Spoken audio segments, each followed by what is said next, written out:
I'm doing a Jeffrey Robertson here. In your opinion, where would India be today if the British did not step into India? Oh, there's a lot there. It'll take the rest of the program to answer. I'll try and touch on it. But this is almost like the American saying to the widow of the American president, apart from that, Mrs. Lincoln, how did you enjoy the play?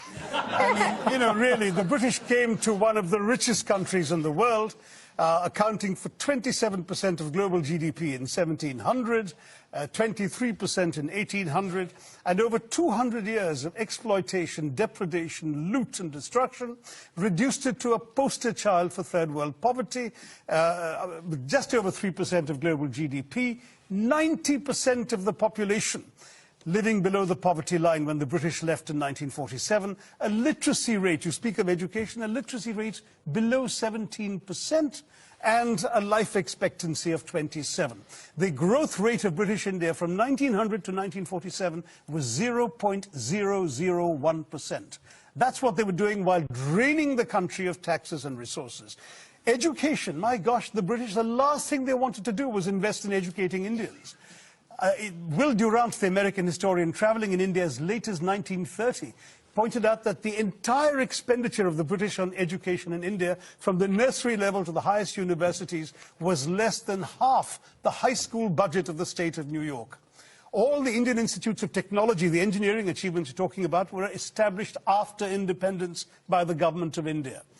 There is simply no comparison between the accomplishments of India rising from the ashes the British left us in and what was done in 200 years. I've given many figures. Just take one example, the textile industry, because India was a huge exporter of For 2,000 years, it was the world's leading exporter. What happened? In fact, in the Roman Empire, there are debates recorded by Pliny the Elder of Roman senators complaining about the amount of the Roman Empire's gold that was being sent off to India because of the tastes of Roman women for Indian muslins, linens, and cottons. Was it just modernism, the Industrial Revolution, that destroyed it, or was it something else? No, that's the excuse that apologists like to make, that, you know, oh, it's not our fault, you just missed the bus for the Industrial Revolution. Well, we missed the bus because you threw us under its wheels, is what I tell the Brits. I mean, the fact is, in the name of free trade, the British came in and destroyed the free trade that had made India a leading exporter of textiles. The British soldiers smashed the looms so people couldn't practice their craft. They imposed punitive duties and taxes on the export of Indian textiles while lifting duties on the import of British cloth. And they achieved a captive market at the point of a gun. This is not exactly free trade, as you can imagine. Cities like Murshidabad and Dhaka in the subcontinent were depopulated. In one notorious incident, weavers had their thumbs cut off, so when the looms were repaired, they couldn't weave again. Textiles were systematically destroyed as an industry by the British. And that's only one example of many. Well, I'm going to quickly go back to, and I'm just wondering, have young Brits come to terms with their colonial past? No, we haven't at all. Young Brits of every class have no idea about our colonial past, and that is being deliberately done. We are deliberately denied or, you know, kept away from education about the graphic facts of what the British did around the world, you know, including in this country, to the people of this country.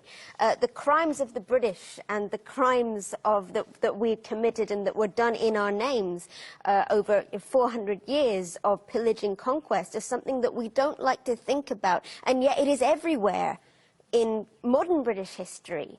When people talk about Brexit, it's stunning to me that if you ask British people who voted for Brexit what their major fear is, their fear is that people will come to our country and take our things. And that's exactly. Like, you know, why?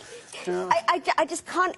It doesn't compute, but we don't know this history. You know, I took history in British schools up to the age of 18, and I got a pretty good grade.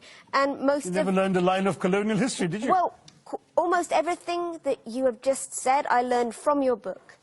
I'm going to throw quickly back to Shashi, because you know, one of the great heroes of the Second World War, in fact of the 20th century, Winston Churchill, you've basically accused him in your book of complicity in a famine that killed 4 million Bengalis. Rightly so. 4.3. I mean, Churchill personally took the decisions that actually not only plunged Bengal into starvation, but had the British actually purchase grain that the Bengalis could barely afford to buy in order to ship it to Europe, not to aid the war effort, as his defenders claim, but to boost the buffer stocks in the event of a future possible invasion of Greece and Yugoslavia.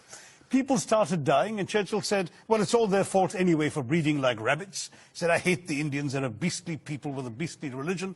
Australian ships were docking in Calcutta port and were ordered by Churchill and his odious paymaster, General Lord Chauvel, not to disembark their wheat, but to sail on to Europe, where their wheat might be used in some future reserve stock. On top of that, when conscience-stricken British officials... Yes, I was going to say, did Churchill know people would die? Yes, conscience-stricken British officials are constantly sending memoranda to the Prime Minister personally, because it was his decision, saying that people were dying literally on the streets, and all Churchill could bring himself to do was write peevishly on the side of the file, why hasn't Gandhi died yet? Wow. And this is the man the British want us to hail as an apostle of freedom and democracy, when he has as much blood on his hands as some of the worst genocidal dictators of the 20th century. Well, thank you.